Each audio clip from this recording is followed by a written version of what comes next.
Très cher frère Maître Mati, assalamu alaikum, j'espère que tu te portes bien. Le salam à toutes celles et ceux qui nous écoutent. Nous nous retrouvons une nouvelle fois pour cette nouvelle vidéo qui a pour titre Synthèse des hérésies de Tariq Ramadan. Après donc avoir visionné tes différentes vidéos et lu tes différents écrits sur le, entre guillemets, professeur Tariq Ramadan, j'aimerais très cher frère, et si tu le veux bien, que tu nous fasses une synthèse des hérésies et mensonges que propage Tariq Ramadan à travers ses écrits, mais aussi ses conférences. Je tiens évidemment à rappeler pour celles et ceux qui nous écoutent que le frère Maître Mati a déjà apporté des preuves de ces accusations. Vous trouverez ces preuves en lisant les livres suivants. Tariq Ramadan, un imposteur du XXIe siècle, ainsi que Tariq Ramadan et l'homosexualité. De plus, pour celles et ceux qui souhaitent en savoir davantage, elles peuvent se rendre sur le site Édition les 12. Et enfin, à la fin de la vidéo, nous ajouterons un lien qui contient l'essentiel des travaux du frère Maître Mati concernant Tariq Ramadan. Un dernier mot avant de te donner la parole. Il faut savoir que le frère Maître Mati défie Tariq Ramadan depuis plus de 6 années afin qu'il accepte de faire un face-à-face avec lui et en public. Cependant, Tariq Ramadan n'a jamais accepté ce défi.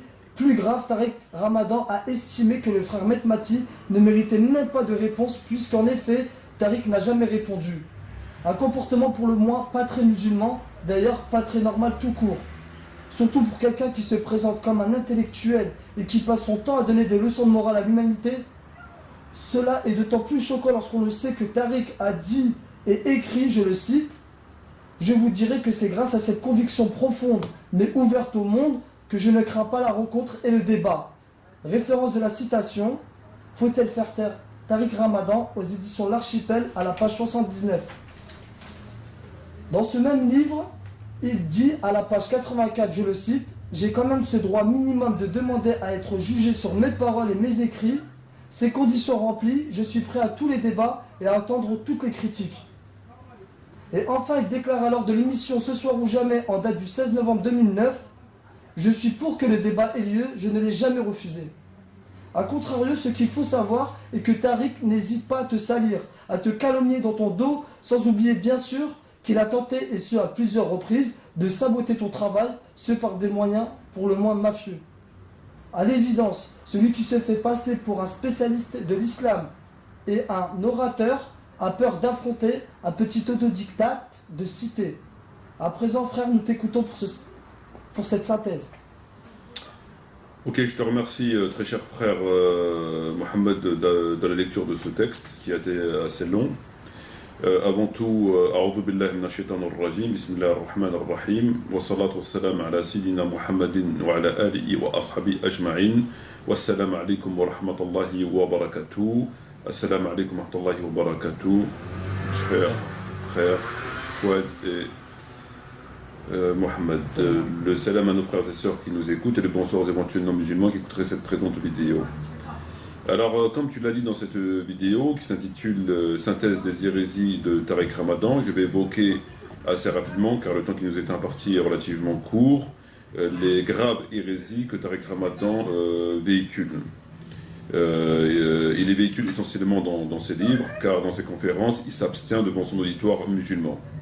Et comme il sait que les musulmans ne lisent pas mais écoutent plus, alors bien sûr, étant une personne très vicieuse, il sait comment faire les choses afin de passer incognito, puisqu'il doit contenter les non-musulmans et les musulmans. Il doit contenter les non-musulmans afin de se faire sa place auprès des non-musulmans et se faire passer pour quelqu'un de bien à leurs yeux, et contenter les musulmans afin de se faire passer pour un bon musulman auprès des musulmans. C'est un exercice particulièrement éreintant et assez spectaculaire, c'est moins qu'on puisse dire. Donc effectivement, bref, rappel aussi sur le fait que ça fait 6 années que je demande de faire un face-à-face avec moi en public, afin que les choses soient claires pour tout le monde, pour les gens, pour lui, pour moi. Bon, ça fait 6 années qu'il refuse et qui d'ailleurs va plus loin, c'est qu'il carrément ne répond pas. Donc ce monsieur a estimé qu'on ne méritait pas de réponse, que les gens ne méritaient pas de réponse, que moi je ne méritais pas de réponse. Et il tourne les talons, il fait comme si de rien n'était, il ne nous entend pas. Alors lorsqu'il parle dans ses écrits, lorsqu'il écrit qu'il est prêt pour le débat, qu'il n'a jamais refusé les débats, qu'il est prêt à entendre toutes les critiques à partir du moment où on le juge sur ses dits et sur ses écrits, ben c'est faux. Il est prêt à accepter le débat avec des gens qui sait, qui va manger comme des petites crevettes, tout cru, des ignorants, etc., etc. Donc voilà, on est dans cette atmosphère. Alors, quelles sont les hérésies que Tariq Ramadan... Il faut rappeler que les hérésies que Tariq Ramadan véhicule depuis un certain nombre de temps, c'est quelque chose de particulièrement inédit. J'ai jamais entendu des hérésies aussi graves. Jamais. De toute l'histoire de l'islam. Même les chiites, lorsqu'ils avancent des arguments essentiellement, donc je ne connais pas toute la position chiite bien sûr pour pouvoir apporter un jugement judicieux et précis, ils ont toujours un point de départ. Lorsqu'ils accusent de telle chose, après, bon, ça se discute sur leur ijtihad, etc., mais ils ont toujours une base. Ils partent jamais de rien. Tariq Ramadan, lui, part de rien. C'est quelque chose de... Il arrive à décoller à partir de rien. Du surplace, quoi. Sur place, il décolle. Bon. Alors, c'est quoi ces hérésies? Parce qu'il faut quand même justifier, on l'a justifié, on a des vidéos, on a des écrits, les gens peuvent se documenter. C'est quoi ces hérésies? Pourquoi des hérésies? Qu'est-ce qu'une hérésie? Une hérésie, c'est quelque chose qui va à l'encontre des textes, qui contredit radicalement les textes. Alors il ne faut pas qu'elle soit, et bien sûr il y a un certain nombre de choses à prendre en considération, le contexte, l'abrogation, enfin un certain nombre de facteurs qui font qu'on doit d'abord justement analyser afin d'apporter une conclusion. Les hérésies de Tariq Ramadan sont des hérésies au sens le plus strict du terme, c'est-à-dire que ça n'a aucun rapport avec le contexte, ça n'a aucun rapport avec le XXIe siècle, ça n'a aucun rapport avec l'Europe, la France, ça n'a aucun rapport. Il contredit carrément les textes de façon tout à fait volontaire et préméditée, il désavoue le Coran, il se fiche du prophète, il se fiche d'Allah Azza wa Jal et il se moque des musulmans. Voilà, et ça c'est pour se faire sa petite place, uniquement sa petite place. Alors je vais citer quelques exemples. Dénaturation des versets coraniques. Il se permet de dénaturer le sens de la parole d'Allah, afin de se faire, encore une fois, sa petite place auprès des kuffars. Lorsqu'il évoque la question du verset 34 de la sourate 4, qui parle de l'autorisation qui est faite par Dieu de frapper son épouse le cas échéant, donc bien sûr on ne rentre pas dans considération comment frapper son épouse, c'est une autre question. En tout cas, l'autorisation qui est faite et qui est reconnue par tous les savants, un savant n'a remis en question que le mot varaba voulait bien dire taper, etc. Ils ont divergé sur le fond, c'est-à-dire comment frapper, etc., mais personne n'a divergé sur ça. Qu'est-ce que Tariq Ramadan nous dit? Il nous dit, Tariq Ramadan, il nous dit que ce verset ne veut pas dire ça. Il ne veut pas dire ça, parce que le prophète n'a jamais tapé son épouse, donc il fait un pseudo-ijtihad, et il sait que c'est un pseudo-ijtihad, bien sûr, pour en arriver à la conclusion de dire que ce verset ne veut pas dire ça. Il veut dire autre chose. Donc c'est une dénaturation d'attaque frontale au Coran, la parole de Dieu, une dénaturation radicale au verset, afin de le contourner. Et ça, c'est quelque chose d'extrêmement grave. Pour justement se donner une image beaucoup plus, entre guillemets, respectable aux yeux de ses amis et maîtres, les non-musulmans. Lorsqu'il évoque la question du djihad, pour Tariq Ramadan, le djihad n'existe pas. Le djihad n'existe pas. Il n'y a pas de djihad, ça n'existe pas. Le djihad, c'est un effort sur soi-même, etc., mais il n'y a pas de djihad. D'accord, djihad fi sabilillah n'existe pas. Cependant, il reconnaît qu'on peut faire la guerre pour, par exemple, se défendre, ou pour aider quelqu'un, tout comme les font des nations non musulmanes. Mais le djihad pour propager l'islam, comme l'a ordonné le prophète Mohammed et l'ont fait les califes après lui, ça n'existe pas. Et il va plus loin, il dit que ceux qui ont fait la propagation de l'islam sont des bandits. Ils l'ont fait pour leurs intérêts. Il a dit que ça n'a rien à voir avec l'islam. Donc tous ceux qui ont propagé l'islam, à commencer du prophète et les califes après le prophète Mohammed, etc., sont tous des bandits. Il le dit, c'est écrit, et je peux le prouver à qui le veut sans absolument aucun problème. Et on verra que toutes ces affirmations, ils vont toujours dans le même sens, c'est-à-dire lui permettre de se faire passer pour quelqu'un d'acceptable, etc., comme eux, ils l'entendent. Un musulman comme ils l'entendent. Et ça, c'est vraiment de façon tout à fait préméditée. Lorsqu'il évoque la question de l'apostat, l'apostat ne doit pas être mis à mort. Donc tous les savants n'ont pas divergé sur la question de l'apostasie, comme il l'a dit, comme Abu Bakr l'a fait, il a combattu ceux qui ne voulaient pas donner la zakat, c'était considéré comme des apostats, etc. Donc c'est prouvé, c'est une question qui est prouvée. Donc s'il y a eu des avis peut-être divergents ici et là, c'est une question qui est tranchée et prouvée. Tariq Ramadan, il faut pas, on ne condamne pas l'apostat, on a le droit de changer de religion. Tariq Ramadan dit aussi que par rapport au fait du hijab. Il considère qu'une femme a le droit de ne pas porter le hijab, qu'on ne doit pas la critiquer. Ce n'est pas une obligation. C'est-à-dire qu'elle peut sortir de chez elle sans porter le hijab et qu'on doit l'accepter. Tariq Ramadan contredit le Coran radicalement lorsqu'il dit que une musulmane peut épouser un non-musulman. Il parle uniquement de normes, que la norme étant qu'une musulmane épouse un musulman, donc ce n'est pas une loi, c'est une norme. Mais que si elle le fait, on doit ni la critiquer, on doit accepter son choix. On doit accepter qu'une musulmane épouse un non-musulman, un mécréant. Donc c'est une contradiction radicale au Coran. Lorsque Tariq Ramadan évoque la polygamie, il dit qu'il faut mettre un terme à la polygamie. Que la polygamie, il faut que la polygamie disparaisse. Donc quelque chose qui a été révélé par Dieu dans son livre sacré, qui a été appliqué par le prophète et le compagnon après lui, Tariq Ramadan veut l'abroger. Veut simplement, purement et simplement l'abroger. Bien sûr, nous savons tous très bien que la polygamie ce n'est pas une obligation, cependant c'est une autorisation, Allah l'autorise. Tariq Ramadan veut l'abroger. Il dit qu'il faut mettre un terme à la polygamie. Tariq Ramadan, lorsqu'il veut contourner le Coran, dénaturer le Coran sur la question de l'espace. L'espace concernant terre de guerre, terre de paix et terre de contrat. Nous savons que dans l'islam, à travers le Coran et la Sunna, l'espace terrestre se divise en 3 parties. Terre de paix, c'est là où les musulmans y vivent, sous un état islamique.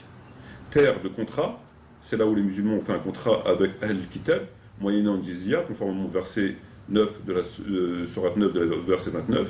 Donc ils payent jizya et gardent leur religion. Et terre de guerre, c'est là où on doit porter les armes pour combattre les peuples comme l'ont fait le prophète et les compagnons après lui. Donc il y a 3 espaces que le Coran a, à travers la lecture du Coran, c'est pas écrit noir sur blanc comme ça dans le Coran, et dans la Sunna, mais cependant, quand tu lis le Coran et tu regardes la Sunna, etc., c'est comme ça que ça fonctionne.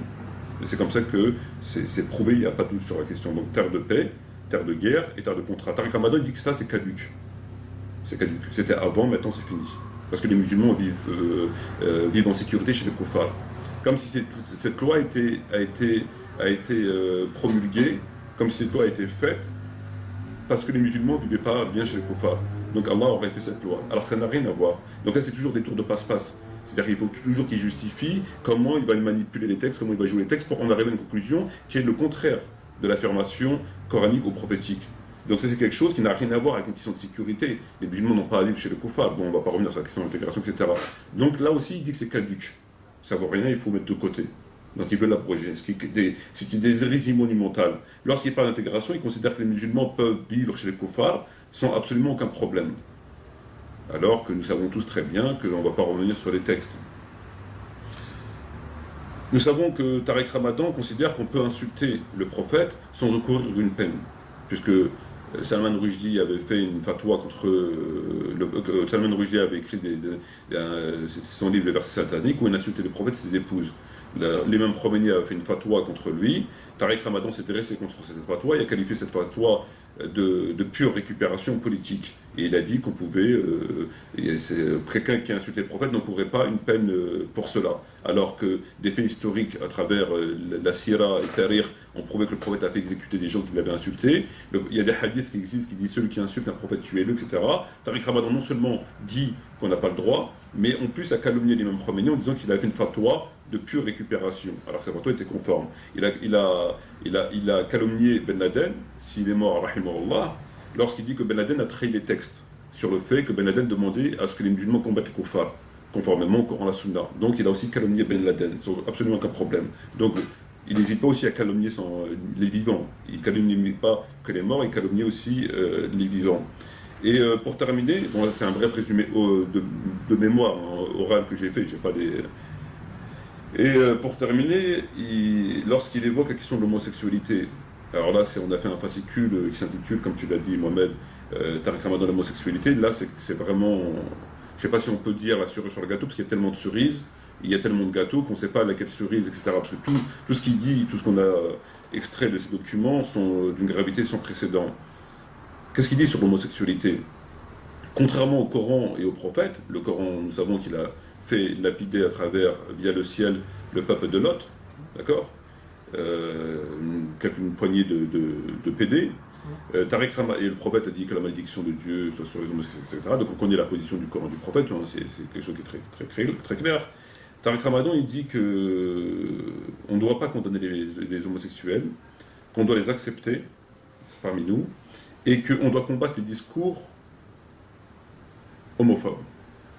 On doit combattre les discours, les propos homophobes. C'est-à-dire que nous, en tant que musulmans, il nous demande le plus simplement du monde de combattre le Coran. Puisque le Coran renferme, et c'est le moins qu'on puisse dire, un discours homophobe. Ça va plus loin parce que carrément c'est une loi, c'est des lois. Il a lapidé, il a tué, il a massacré les PD. Et le prophète a dit ce que nous savons. Donc le plus simplement du monde, Tariq Ramadan écrit qu'il faut combattre le Coran et le prophète, puisqu'il faut combattre les discours homophobes. Donc quand le prophète dit que la malédiction de Dieu soit sur les homosexuels et qu'il faut tuer le passif et l'actif, il faut combattre ça. Donc là on est carrément, radicalement à l'opposé.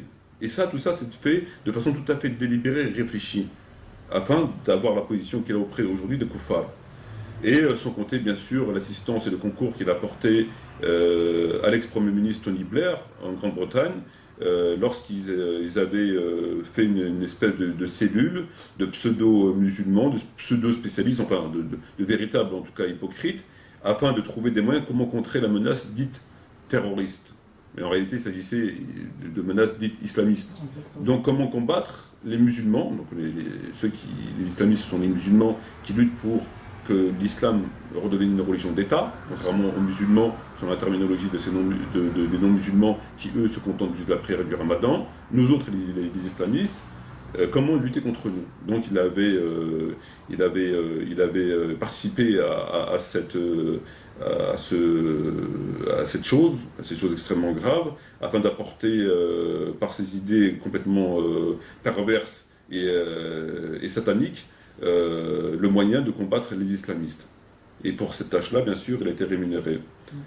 Donc, à travers le bref résumé que j'ai fait, on se rend compte à quel point ce personnage est diabolique. Voilà, on a affaire, à mon sens, à moi, à l'imposteur du siècle. Alors, je n'ai pas un listing des imposteurs qui ont existé au XXe ou XXIe siècle, mais je peux considérer très aisément et sans risque sérieux de me tromper qu'on a affaire à un imposteur du siècle. Voilà. Sur ce, frères et sœurs, le temps qui nous est imparti arrive à sa fin. Je remercie nos frères et sœurs de nous avoir écoutés. Je vous remercie de votre présence en dépit de la chaleur. Et je remercie donc tous celles et ceux qui nous écoutent. Je vous dis shukran jaziran wa salam alaikum wa rahmatullahi wa barakatuh. Et j'espère à la prochaine pour une prochaine vidéo, Inch'Allah. Salam alaikum.